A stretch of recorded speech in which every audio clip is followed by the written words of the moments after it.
नमस्कार, सुजस बुलेटिन में आपका स्वागत है। मैं हूं आपके साथ अभिलाषा गर्ग। एक नजर हेडलाइंस पर। प्रधानमंत्री ने किया सेवा तीर्थ का उद्घाटन। मुख्यमंत्री ने बताया सुशासन की दिशा में ऐतिहासिक कदम। मिनिमम गवर्नमेंट मैक्सिमम गवर्नेंस की अवधारणा होगी साकार। प्रधानमंत्री ने सेवा तीर्थ से लिए कई महत्वपूर्ण निर्णय। मुख्यमंत्री ने प्रधानमंत्री के निर्णयों का किया स्वागत। कहा सेवा, सुशासन और गरीब कल्याण को समर्पित है फैसले। राज्य ऋण संगोष्ठी के अवसर पर राज्य फोकस पेपर वर्ष 2026-27 का विमोचन। मुख्य सचिव ने कहा समन्वित संस्थागत प्रयास और सुदृढ़ निगरानी तंत्र से वार्षिक ऋण योजना के लक्ष्यों की प्राप्ति होगी सुनिश्चित। विकसित राजस्थान 2047 के विजन को साकार करने में मिलेगा महत्वपूर्ण योगदान। मुख्यमंत्री श्री भजनलाल शर्मा ने प्रधानमंत्री श्री नरेंद्र मोदी के द्वारा सेवा तीर्थ के उद्घाटन को नए भारत की आधुनिक कार्य संस्कृति का ऐतिहासिक मील का पत्थर बताया है। मुख्यमंत्री ने कहा कि प्रधानमंत्री कार्यालय, राष्ट्रीय सुरक्षा परिषद सचिवालय और कैबिनेट सचिवालय का एक ही छत के नीचे आना मिनिमम गवर्नमेंट मैक्सिमम गवर्नेंस की अवधारणा को साकार करेगा। इससे प्रशासनिक कार्यों में बेहतर समन्वय और त्वरित निर्णय प्रक्रिया सुनिश्चित होगी। उन्होंने कहा कि पेपरलेस और डिजिटल व्यवस्था के माध्यम से शासन प्रणाली में पारदर्शिता, गति और दक्षता बढ़ेगी, जिससे आम नागरिकों को प्रत्यक्ष लाभ मिलेगा। मुख्यमंत्री ने इस पहल को सुशासन की दिशा में दूरदर्शी और प्रेरणादायी कदम बताते हुए कहा कि यह व्यवस्था देश के प्रशासनिक ढांचे को और अधिक सशक्त बनाएगी। इस नामकरण के अनावरण के साथ औपचारिक उद्घाटन सेवा तीर्थ का हो गया है। सेवा तीर्थ का मूल मकसद है जनता की सेवा, नागरिक देवो भव।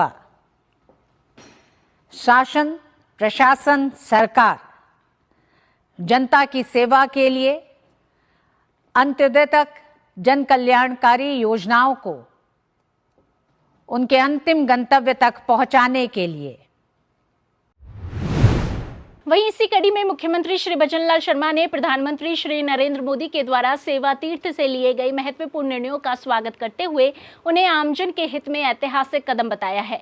मुख्यमंत्री ने कहा कि नागरिक देवो भव की संकल्पना को साकार करने की दिशा में ये फैसले देश के गरीब, वंचित और मध्यम वर्ग के सशक्तिकरण को नई दिशा देंगे। उन्होंने कहा कि करोड़ों बहनों को आर्थिक आत्मनिर्भरता की ओर अग्रसर करने के लिए लखपति दीदी का लक्ष्य बढ़ाकर 6 करोड़ किया जाना महिला सशक्तिकरण की दिशा में बड़ा कदम है। मुख्यमंत्री ने बताया कि अन्नदाताओं को मजबूत बनाने के लिए 2 लाख करोड़ रुपए के कृषि इंफ्रास्ट्रक्चर फंड को नई ऊर्जा दी गई है। वहीं युवाओं के स्टार्टअप को प्रोत्साहन देने के लिए 10,000 करोड़ रुपए के फंड ऑफ फंड्स 2.0 को स्वीकृति प्रदान की गई है। इसी के साथ ही पीएम राहत योजना के अंतर्गत दुर्घटना पीड़ितों को 1.5 लाख रुपए तक के कैशलेस उपचार की सुविधा देने का निर्णय आमजन की सुरक्षा और जीवन रक्षा को प्राथमिकता देने वाला कदम है। मुख्यमंत्री ने कहा कि ये सभी निर्णय नागरिक हितों की रक्षा, अवसरों के विस्तार और राष्ट्र के सर्वांगीण विकास के उद्देश्य से लिए गए हैं। सेवा, सुशासन और गरीब कल्याण के प्रति यह प्रतिबद्धता प्रेरणादायी है। महाशिवरात्रि का पावन पर्व कल 15 फरवरी को श्रद्धा और उल्लास के साथ मनाया जाएगा। मुख्यमंत्री श्री भजनलाल शर्मा ने महाशिवरात्रि के पावन पर्व पर प्रदेशवासियों को हार्दिक शुभकामनाएं दी है। उन्होंने कहा है कि महाशिवरात्रि भारतीय संस्कृति, सनातन परंपरा और आस्था का महत्वपूर्ण पर्व है। श्री शर्मा ने कहा कि यह पर्व हमें आत्मशुद्धि, सद्भाव और आत्मसंयम की प्रेरणा देता है। भगवान शिव की आराधना से जीवन में धैर्य और कर्तव्य बोध का विकास होता है। उन्होंने इस अवसर पर प्रदेशवासियों से आह्वान किया कि वे सदैव सत्य के रास्ते पर चलते हुए लोक कल्याण और प्राणी सेवा के प्रति समर्पित रहे। पुलवामा में हुए कायराना आतंकी हमले में शहीद वीर जवानों को मुख्यमंत्री श्री भजनलाल शर्मा ने भावभीनी श्रद्धांजलि अर्पित करते हुए कहा कि उनकी शहादत को देश कभी नहीं भुला सकता। मुख्यमंत्री ने कहा कि मातृभूमि की रक्षा के लिए अपने प्राण न्यौछावर करने वाले जवानों का बलिदान सदैव प्रेरणा स्रोत रहेगा।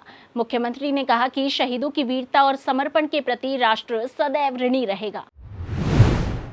वित्तीय वर्ष 2026-27 का बजट प्रदेश के सर्वांगीण विकास की दिशा में एक प्रगतिशील कदम है, जिसमें महिला सशक्तिकरण, युवा रोजगार, किसान कल्याण और अंतिम पंक्ति में खड़े व्यक्ति के उत्थान के लिए लोक कल्याणकारी घोषणाएं की गई है। राज्य सरकार के नीतिगत निर्णयों और बजट प्रावधानों को लेकर प्रदेश की आम जनता में सकारात्मक उत्साह देखा जा रहा है। बजट के इन विभिन्न पहलुओं और अपनी अपेक्षाओं पर प्रदेशवासियों का क्या कहना है, आइए सुनते हैं उनकी प्रतिक्रियाएं। नमस्कार, मैं प्रथम फाइनेंस सागवाड़ा से दिलीप जोशी। मैं मूलतः जेठाना का निवासी हूँ, जेठाना ग्राम पंचायत का। इस 26-27 के राजस्थान सरकार के बजट में 1 लाख युवाओं के लिए बिना ब्याज के लोन की जो सुविधा सरकार ने जो घोषणा की है, उसके लिए काफ़ी मैं सरकार की तारीफ करता हूँ। और युवाओं के लिए बहुत अच्छे अवसर खुलेंगे और जो छोटे उद्यमी हैं, जो लघु उद्योग करने वाले जो युवा हैं, उनके लिए बहुत अच्छे अवसर खुलेंगे, क्योंकि बिना ब्याज के लोन मिलने से उनको ब्याज नहीं भरना पड़ेगा और उनको उद्योग करने में बहुत आसानी होगी। इसके साथ ही सरकार ने जापानी और कोरियन भाषाओं का ज्ञान देने के लिए भी अलग से सुविधा की है। जो विदेशी इन्वेस्टर आ रहे हैं अपने राजस्थान और अन्य राज्यों में, उनके लिए सरकार ने यह सुविधा की है कि ज़्यादा से ज़्यादा अपने युवाओं को उन विदेशी जो इन्वेस्टर आ रहे हैं उनकी कंपनियों में नौकरियां मिले और अच्छी मोटी तनख्वाह वो प्राप्त करें। धन्यवाद। मैं राजस्थान सरकार को धन्यवाद ज्ञापित करता हूँ। बहुत शानदार बजट पेश करियो। किसानों के लिए बहुत ही खुशी की बात है। जैविक खेती वास्ते सब बड़ो प्रयास करियो है और इन बाद कंपोस्ट खाद बना और पंचायत रमान हर पंचायत में इकाइयों लगावनी, कैंप लगानो बहुत ही शानदार किसानों के लिए सब बड़ी बात है। सरकार इसलिए बहुत ही बढ़िया कदम उठायो और इन मान खूब पैसा खर्च कर रही है। सरकार को बहुत बहुत धन्यवाद है। नमस्कार, मेरा नाम चेतन पटेल है। मैं जयपुर का निवासी हूँ। राजस्थान सरकार ने जो बजट पेश किया है, जिसमें अपने गांवों को लेके शहरों का विकास और साथ ही पश्चिमी राजस्थान में जो जिले हैं उनको थार सर्किट जोड़ना और संस्कृति को बढ़ावा देना, साथ ही युवाओं को लेके युवाओं की सरकारी जॉब, उनको स्टार्टअप्स के बारे में बताना, AI पर काम और हरियाली और राजस्थान को लेकर जो 19 करोड़ कंप्लीट हो गए पौधे और 10 करोड़ और प्रस्तावित, इन सभी को लेकर राजस्थान सरकार के माध्यम से सभी को साथ देके एक बजट पेश किया गया है, जिसके लिए मैं राजस्थान सरकार को बहुत बहुत धन्यवाद करता हूँ।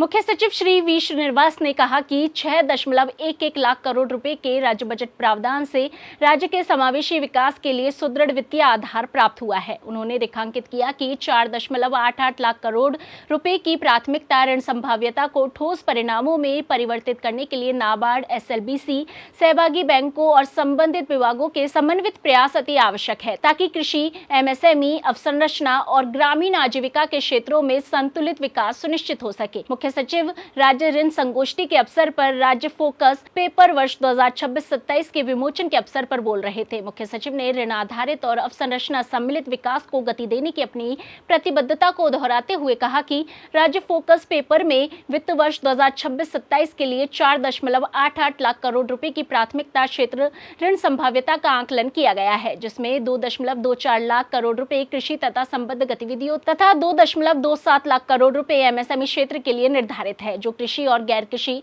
क्षेत्रों में संतुलित विकास रणनीति को दर्शाता है। मुख्य सचिव ने निर्देश दिए कि ऋण प्रवाह को पेयजल, सिंचाई, ऊर्जा नवीकरणीय, ग्रामीण सड़कों तथा MSME विकास जैसे प्रमुख सार्वजनिक निवेशों के साथ समन्वित किया जाए, ताकि ठोस आर्थिक परिणाम सुनिश्चित हो सके। उन्होंने लघु और सीमांत कृषकों, महिला उद्यमियों, स्वयं सहायता समूहों, FPO और सहकारी संस्थाओं तक वित्तीय समावेशन सुनिश्चित करने पर विशेष ध्यान दिया। इस दौरान उन्होंने कहा कि समन्वित संस्थागत प्रयास और सुदृढ़ निगरानी तंत्र के माध्यम से वार्षिक ऋण योजना के लक्ष्यों की प्राप्ति सुनिश्चित होगी तथा विकसित राजस्थान 2047 के विजन को साकार करने में महत्वपूर्ण योगदान मिलेगा। बैठक में नाबार्ड को राज्य फोकस पेपर के अनुमानों को जिला ऋण योजनाओं की वार्षिक ऋण योजना के साथ समन्वित करने तथा अवसंरचना वित्त पोषण, FPO संवर्धन, सहकारी संस्थाओं के सुदृढ़ीकरण और पुनर्वित्त समर्थन तंत्र को मजबूत करने हेतु निर्देशित किया गया।